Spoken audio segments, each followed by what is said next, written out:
Welcome to the RN to Writer Show. I'm your host, Elizabeth Haynes, RN, and I built a six-figure writing business in my spare time. And now I help other nurses do the same thing. Today on the show, we would like to welcome all the way from Brussels, Shannon Goldrick. Shannon is a registered nurse with a passion for global health and preventative health initiatives. Her work experience includes working in a neurosurgical intensive care unit at a level 1 trauma center in New York State, and more recently, the COVID-19 intensive care units. Yikes, I bet that was something. Over the last 2 years, Shannon has transitioned to working full-time for the company MedicalVisual, a digital heart health platform and trusted resource for cardiovascular disease and diabetes information. Very cool.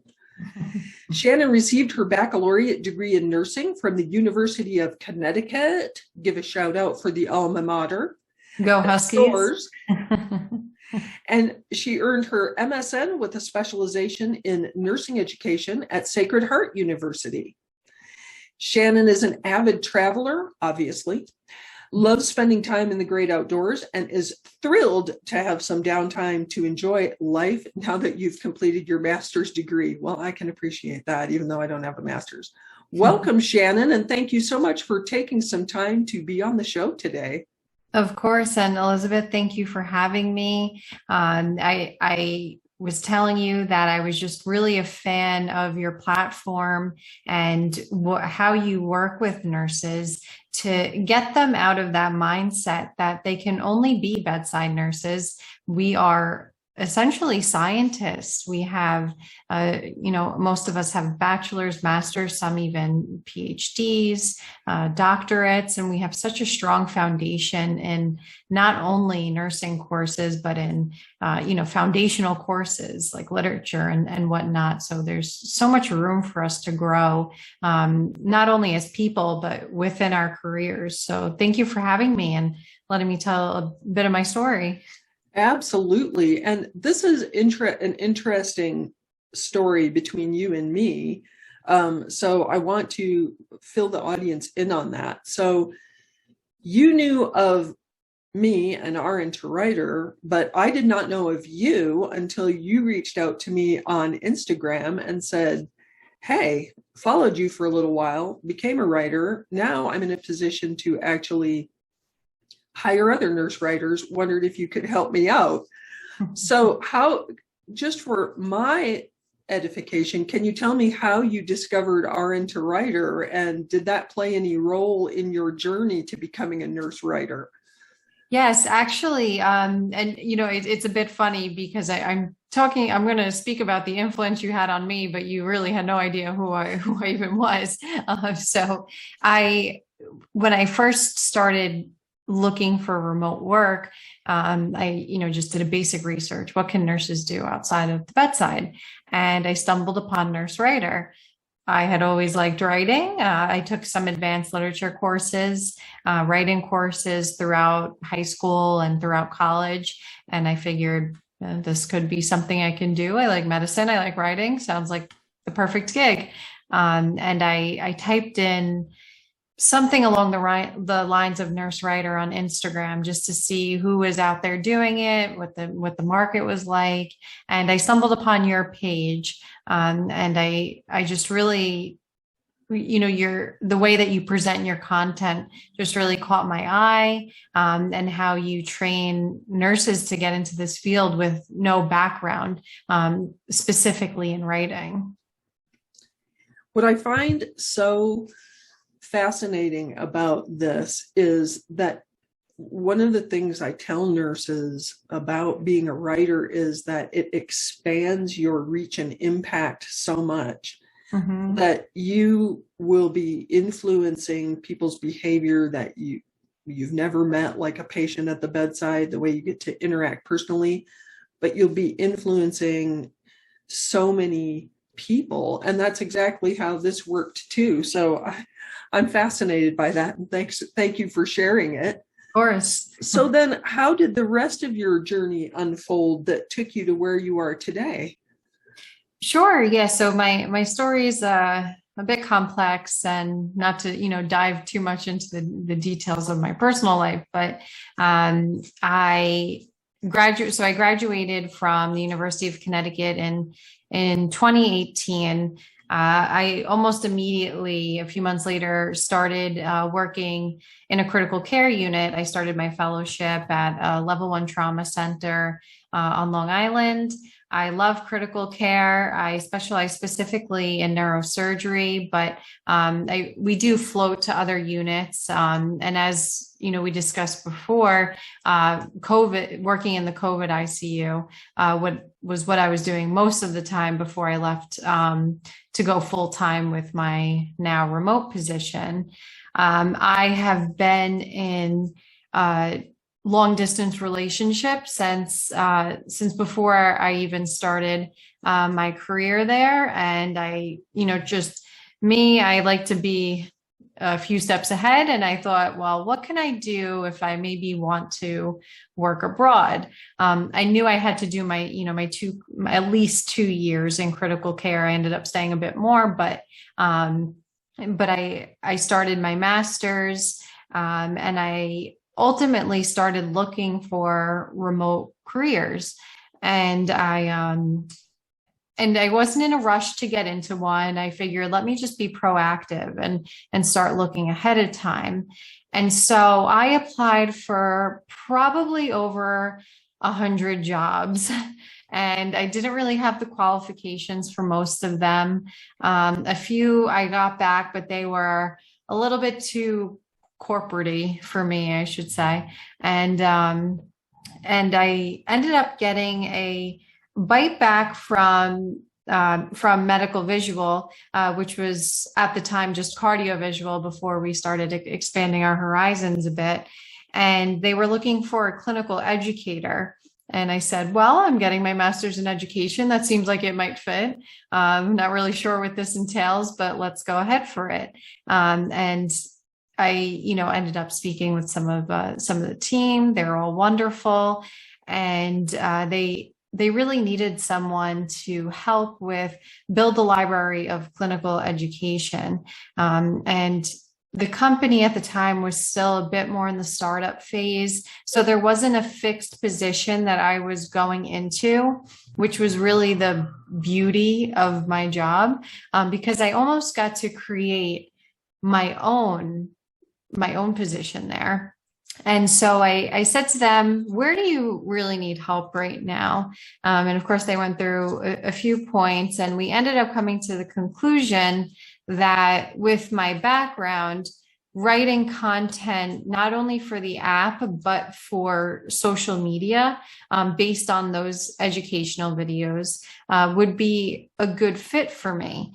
And that's how I started, just a few hours a week. I would either work on new campaigns or use older videos from the app that could still go out on social media, the general cardiovascular and diabetes education that is still good after a few years, that people still need to know.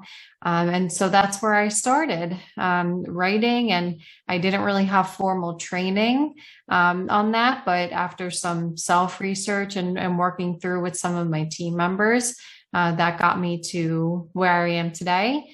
My responsibilities have evolved quite a bit. I'm a bit more in a leadership role now, but I still do write that content, and it does remain one of my core responsibilities at the company.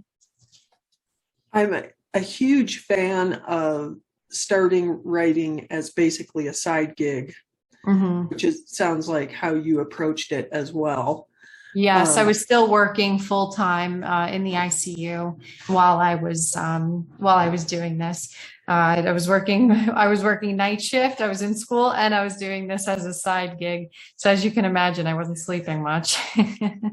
I love that you shared that, though, because a lot of nurses, ask me, like, they say, "How am I supposed to be able to do this on the side?" And I say, "You just do it on the side, like And you're proving that point, because you not only were working full time, but you were in school and you still did it on the side. And then you can expand it as as you want to. I mean, Mm-hmm.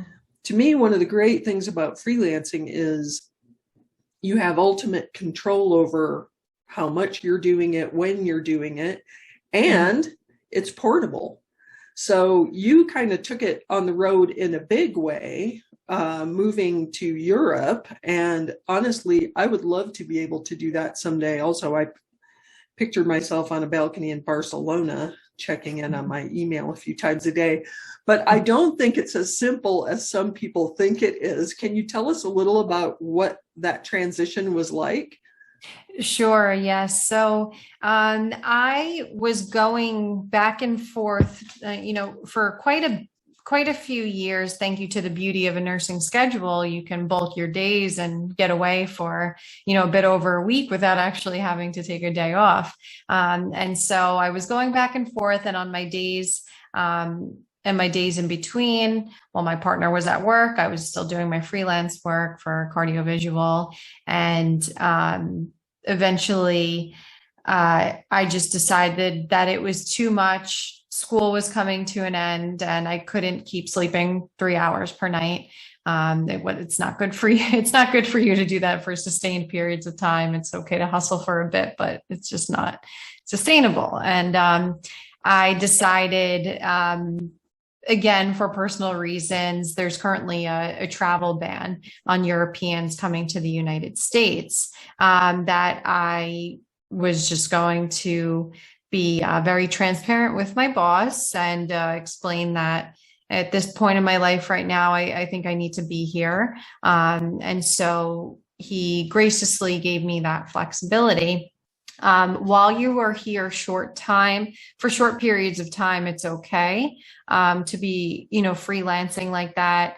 But there are some obstacles, such as, taxation in different countries. You cannot be double taxed, depending on the country that you're in. Or the country that you're coming from, I should say. Maybe not all of our listeners are from the United States, but you definitely have to check in with a lawyer, is my recommendation, because if you're in a country for a certain amount of time, you have to pay the taxes here. So you should definitely check in with some legal consultant and get some advice from them regarding that. I think that's probably the most important aspect. I personally know several freelance writers. They're not nurses, but they have freelanced as expats, some of them for years, haven't been back to the US. And what I have heard from them is the taxation issue, that you can't you can't just be over there working in a foreign country and not tell them that you're working. And then conversely, your US tax situation becomes more complicated, and you want to have a professional handling that, like you said, an actual attorney, and not doing your own research on the internet. Right, because you'll find, trust me, I've done my internet research, and all it told me to do was to seek professional help, because it also depends upon the visa you're here on. I am allowed to work in Europe because I'm here on a certain type of visa, whereas if I was here maybe on a student one, I couldn't work here. So it really depends on what country you're going to. And this is something you definitely need to look into probably before you go. And another item is the time difference. So I give up a lot of my evenings, especially during the early part of the week, to work during US hours. I'm very fortunate that the job is flexible, and a lot of it is independent work. So I can structure my schedule in that way, in the sense that, maybe I only have to work 3 12-hour days a week, or 4, and then not so much the rest of the week, maybe just check in on emails. But some nights I am working until midnight or 1 o'clock in the morning, to my company is based out of Austin, Texas. So we're 7 hours apart. And I have a coworker in LA now. So we're 9 hours apart. You have to be flexible. If your boss gives you the flexibility to work in another country, then I think you should be reciprocal with that and be flexible for them and have calls at 11, 12, 1. At this point in my life, I don't have children, and it works for me. And I'm used to working 7 p.m. to 7 a.m. So this is a breeze. Yes, I'm glad you pointed out that there are practical considerations as well. Now you're in a staff job, but as if someone was freelancing, you would need to keep in mind scheduling interviews potentially with subject matter experts and the time zone difference. I mean, I can't tell you how many interviews just within the continental US I screwed up because of time zones that I didn't get right. So it's a little more tricky when you're living, 7 or 8 hours away from where your sources might be. So I'm glad you brought that up. Yeah, you really have to be on top of it. I set frequent alarms on my phone to remind me when meetings are, because you get caught up making dinner and all of this, and you're like, oh, my day has just started, actually. Right, exactly. Yeah, I'm sure it feels a little strange. Now, when you were starting out, you immediately found a health app to work with. And I have to tell you that although I'm now retired from freelance writing, I really, really wanted to write for apps, and I could not figure out how to do that, which I'm sad to say I think is partly my age. I was wondering if you would please, for the audience, demystify, first of all, like how to crack that market. Like, how do you find app companies, developers who might use freelancers? And secondly, exactly what kind of content do apps need or want? Sure. So I just so happened to get lucky, and I was applying on, I believe it was Indeed or LinkedIn. And I didn't even realize that this company had an app as their product. But there are so many medical apps out there that need nurse writers. If you think about it, we're the ones educating patients, families, other clinicians, new nurses, whoever it may be at the bedside. So why not translate that knowledge into writing? And it really depends upon the goal of the app, what you'll be writing. So I predominantly write from the videos on the app, what they're about, what the audience will be learning from them. I handle the clinical content that comes through, like the storyboards. So I do have a bit greater of a role than just writing there. But also for social media, there's social media for patient that predominantly have patients on it, and there's social media that predominantly has experts on it. So how are we taking that same piece of content and spinning it to be relevant to experts or to be relevant to patients? And that's something that we really excel in, catering toward the specific need of those on a specific platform, and using your background as a nurse, which someone in, let's just say, I don't know, marketing, they don't have that experience and that background to know exactly what a patient might understand versus a clinician. That is key. And that is a key differentiator for nurses who now are becoming writers, is they have to connect those dots, I think, for prospective clients about, I have worked with patients. I have good insight into, as you said, what they understand. And not only that, but what their frustrations and pain points are. Right. And if I'm precepting a new nurse, or I'm teaching them what they need to tell the patient is important, I'm speaking in a completely different language than I would be to a patient that needs to learn about that same condition or treatment device and whatever it may be. And to really separate those two worlds to improve the literacy of both parties.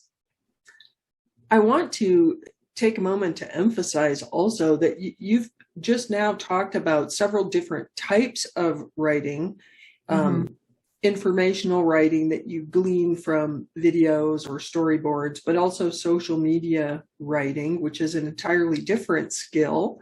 And yet you did not have any previous experience as a writer. Have you learned this all on the job? I have learned most of this on the job. I've had a few great mentors along the way that really have guided me through. Of course, I've done my own personal research in terms of a bit of marketing. I've really researched on my own, and it's not because I want to twist the information to be false, but I want to be able to catch the reader's eye in a way, because as nurses, we're always taught to be very straightforward. But when you're a writer, you do have to add a little bit more flavor to what you're doing while still keeping the core message that you're trying to convey to your audience, which is the educational piece for our purposes. That is a fascinating point. I do find that some nurses are hesitant to basically use copywriting techniques, calls to action, for example. But we can't help those patients or those professionals if we never get them to come to our content. So exactly. It is important to, as you said, we don't have to write headlines that are clickbait and that don't deliver on the promise of the headline. Like, it's important if you're writing a social media status, for example, that if they click through, you fulfill the promise that you made, but that doesn't mean you can't use that creative sales copywriting type of techniques to get them to the message. Exactly. And it's really the ultimate goal here is to have you click on that link to get to a video that will help you and improve your health outcomes. And it's just a way of doing that in a catchy fashion. Exactly. Yeah, I love that.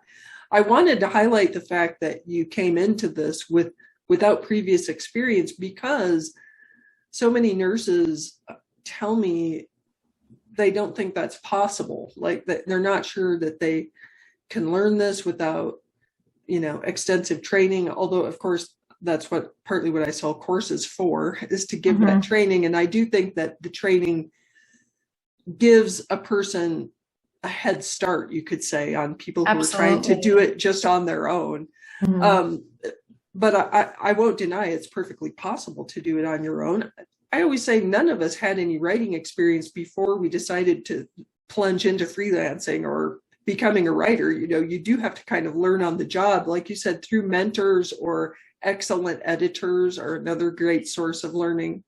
Yeah. And if there's something I could add there, it's, I have always excelled a bit in my writing courses. And I think that had allowed me to maybe go in with not so much formal training. However, now that it's been almost 2 years, I want to step back and maybe take a course or two to see how I can keep improving myself and keep pushing and, delivering content that people are interested in learning about. So I do think that having a course, whether it be in the very beginning of your writing career or maybe a little bit into it, will 100% help you no matter what. So it's for sure something that I would advocate for. Did you find it challenging to shift writing gears, so to speak, from academic writing to consumer writing? Yes, it's interesting you ask that. It will feel awkward at first. Like you said, the call to action, I just felt weird writing it. And my boss just kept telling me, who is also a clinician, he's like, no, this is the call to action. This is what we want the user to do. And so it's okay that you write this, and you're used to writing very objectively and almost boring in a sense. There's no entertainment and scholarly papers. So you have to create a combination of both of those styles when you're writing for educational platforms like this. Mm-hmm. I think I tell clinicians all the time that eradicating passive voice seems to be one of the bigger challenges in shifting over to content writing or journalism, because everything we do and everything we read as nurses is passive voice, it's research, it's objective, it's, and everything we wrote as papers was largely passive voice. And so it's, and even in practice, we are, not judging any of our patients, and we want to lay out the options, but we don't want to particularly push maybe for a certain one. We're just being, like you said, very objective in our practice. But you need to switch it up a bit here and get comfortable using your voice. Exactly. That's an excellent point. Yes, as nurses, we try not to steer patients really towards a particular choice. Whereas when we get into content writing, we're definitely trying to steer them towards a choice. So tell us a little about MedicalVisual or cardiovisual. Tell us more about what the app is, what it does, what people can expect from it. Is this an app that our audience members who are still in clinical practice should check out? Like, I believe is it aimed at clinicians or consumers? Just fill us in.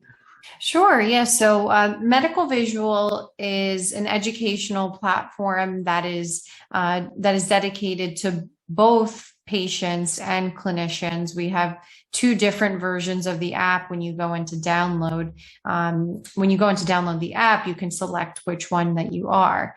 And our content on the cardiovisual app is focused around cardiovascular disease and diabetes. And you can download it from any mobile device. You can watch videos from the comfort of your own home or from the hospital to your clinic.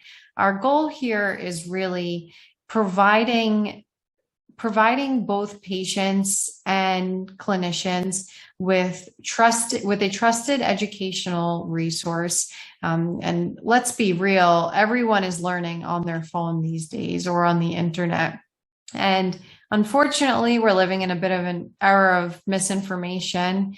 Some of the things we see on Facebook or just Google in general really are horrific, for lack of a better word. And we figured if people are on their phones, why not provide them with a trusted resource? Our content is easily shareable. You can, right from the app, send a link to someone else's phone. All they have to do is click on it, and it'll open up to whatever video infographic you might be sending them. We work with trusted experts from all over the globe, predominantly in the US, and all of our content is curated by clinicians like myself. There are quite a few more on the team that curate this content before we put anything up.